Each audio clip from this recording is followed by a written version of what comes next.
we as Ukrainians can be proud that in our country is the land where religious freedom for each and every person is not just like declarative, but it's actually there. If we want to live in a country that we fight for, at some stage we have to turn into the country of virtues, where virtues are practiced, not just preached. So almost each 50th religious building in Ukraine is under damage. Hello and welcome to Ukraine in Flames, a special project by Ukraine Media Center and NGO Euro-Atlantic Force. And I'm your host, Myroslava Yaremki. The war exacerbated the trends that were present, in particular the level of religiosity. During periods of social turmoil, like the 2014 when Russia annexed Crimea and parts of Donetsk and Luhansk regions, religiosity surged to 76%. Although it slightly decreased to 68% in 2021, the ongoing Russian aggression against Ukraine has led to a renewed rise, with religiosity now reaching 74%. It's a common pattern for people to seek solace in faith during times of crisis and instability. In today's episode, we're going to talk about the role of church in wartime Ukraine, consolidation of confessions, and challenges and prospects of religious life in the country. If you want to learn more about this subject, please continue watching this video and subscribe to our channel so that you don't miss our videos in the future. What role can the church play beyond Ukraine's borders? Similar to its role within the country, especially in terms of social service. A crucial first step for the church worldwide is to support fellow believers by boldly and clearly speaking the truth. Unfortunately, we don't often hear leaders of global churches openly and loudly articulating their views on the war in Ukraine, labeling Russia as an aggressor, Putin as a war criminal, and the Russian Orthodox Church as complicit in war crimes. Similarly, Patriarch Kirill Gundyaev is implicated as a participant in war crimes. These leaders must condemn and denounce such actions rather than offering just support and blessings.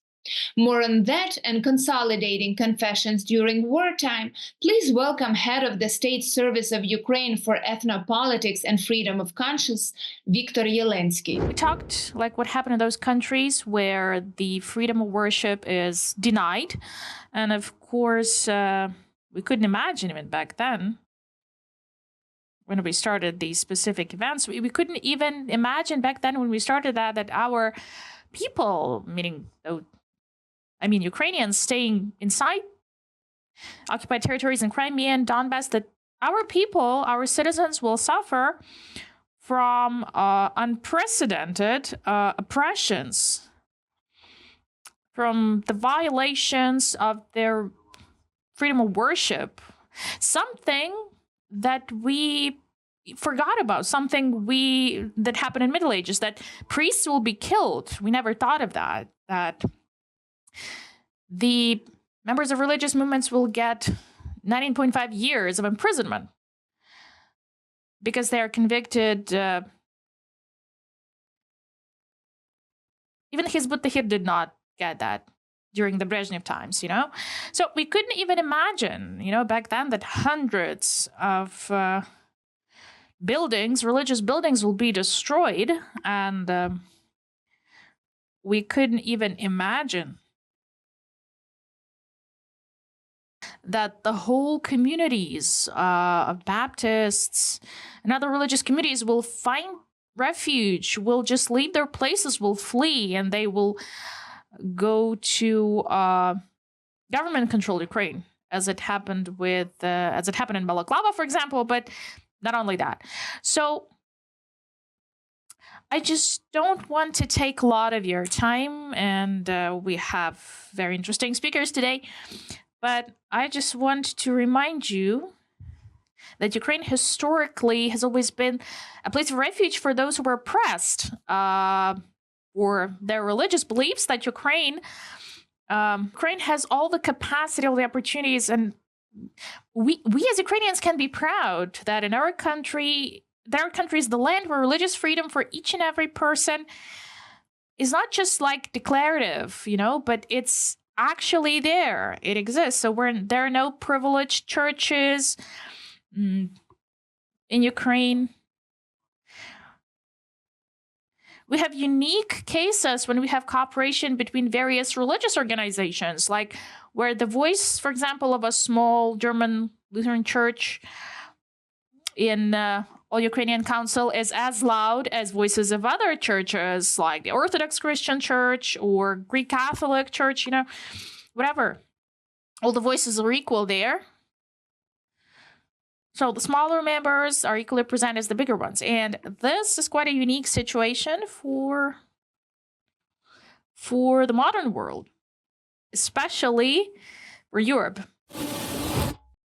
The topic of mobilization is not only about military recruitment.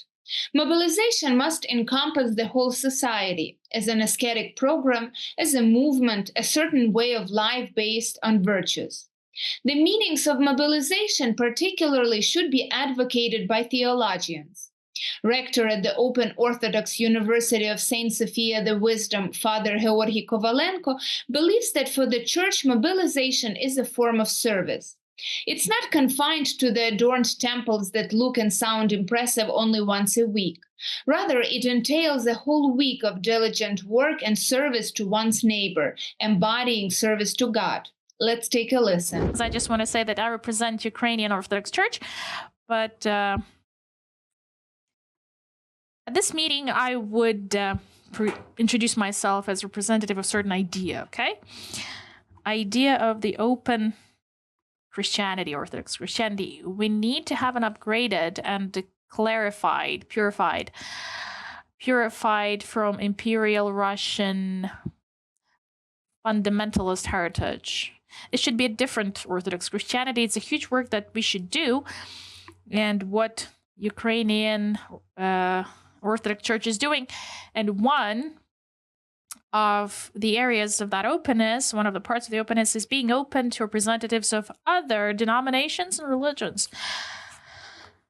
A different vision of what we can call unity, okay? When unity does not destroy uniqueness of each, when each and everyone is loyal to one's community, one's denomination, one's ideas and beliefs, sacred texts, and at the same time feels a part of one big family of Ukrainian followers. And to me, it seems that in this sense, the document was important. That was, I read it on Facebook, on my friend's account,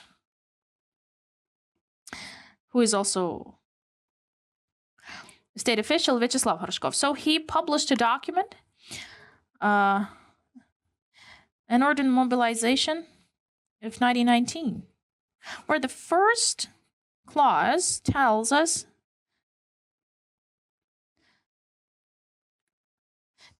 that all priests are conscripted without weapons. So mobilization is not just about the military to be selected. Mobilization, it's also something that must cover all the society and all those senses, the mobilization of the concept. These senses must be, must reach the priests as well. Mobilization basically is a movement. It's about certain concentration, consolidation. It's like a certain lifestyle, yeah? It's a way of moving to something and someone. I would call mobilization, it's like a sort of a practice, when mobilization as a certain lifestyle, which is based on some virtues. And this is really important. It's important to articulate this and to translate it into like modern language. If we want to live in a country that we fight for, at some stage we have to turn into the country of virtues, where virtues are practiced, not just preached. We showed it very well, that the virtue of courage was demonstrated at the beginning very well, very boldly, but now we have to think of other virtues. Justice. We spoke a lot today that we need to enforce the laws, make new laws, and the virtue of resilience. It's an important one as well. Recognizing the significance of the moment, the Academic Religious Studies Workshop launched the Religion on Fire project in March 2022. This project is designed to record and document the damage suffered by religious buildings as a result of the military actions of the Russian army in Ukraine, as well as the killing, wounding, and kidnapping of religious leaders of various denominations. The materials they collected can be used in future studies of the impact of the war on religious communities of Ukraine, in the preparation of reports for international organizations, and they can also be used by human rights organizations as evidence to bring the aggressor to justice. More on that, please welcome religious scholar and head of the Religion in Fire project, Ruslan Khalikov. Speaking of the project Religion in Fire, my project, everyone heard in the news that the missile hit the church was under shelling, the priest was killed, someone was arrested, someone was wounded. In the occupied territory, it's prohibited for the organization to function. We hear it all the time. We as religion scholar, we've been tracing it and analyzing this. In 2022, when in Kyiv region we had Russians almost surrounding Kyiv, there were murders of priests as well and murders of religious activists, among those who become volunteers and tried to sustain life in the occupied territories. Respectively, the shelling of churches started, and there was a need to record that because religious building, any religious building of any denomination, just like hospitals and schools and other social buildings, are protected by international humanitarian law. And the shelling of religious building is a violation of IHL. And deliberate shelling is a war crime.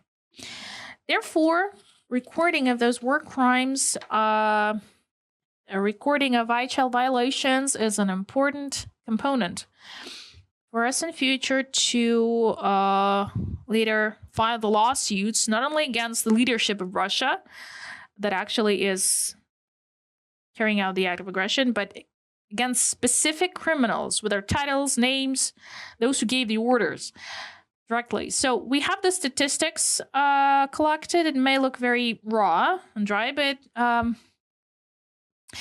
it's not about just figures. It's about tragedies, personal tragedies. In the database of our project that we handle more than 500 of cases, more than 500 of buildings, 520 of from various denominations that were suffered from hostilities or were completely destroyed. Approximately 9% of those that were where some heavy damage was inflicted. So approximately up to 16%. Altogether, a quarter out of those 520 already cannot be used, for its direct purpose. Sometimes it was destroyed with people in it, like in Severodonetsk, a mosque. Not only that case, people who stayed in the mosque were killed as well when the building was destroyed. So almost each 50th religious building in Ukraine is under damage. 500 is...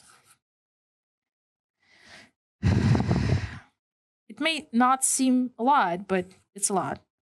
Minor damage, almost half of it that we can repair, and many are repairing and rebuilding their buildings, but there are some buildings which were completely destroyed. The majority of those that we counted and objectively, many of those are in Donetsk regions. We understand why, yeah? 102, at least we have in the database. I think more are there. But there is constant shelling. We cannot just reach those places. We cannot record anything there. In Kyiv region, more than 80 of religious objects were damaged. In some regions, more than 60, Luhansk, 62, Kharkiv, 61. In other regions, a little bit plus, but still it's there. In Kherson, 56 buildings. In Chernihiv, 26. Sumy, 30. We can see that the majority of destructions where the most active hostilities are taking place. You've been watching a special project by Ukraine Media Center and Euro-Atlantic course dedicated to the Russian-Ukrainian war, Ukraine in Flames. In the description under this video, you can find information on how you can help Ukraine fight Russian aggression. If you find our work useful, please like and share this video. Slava Ukraini!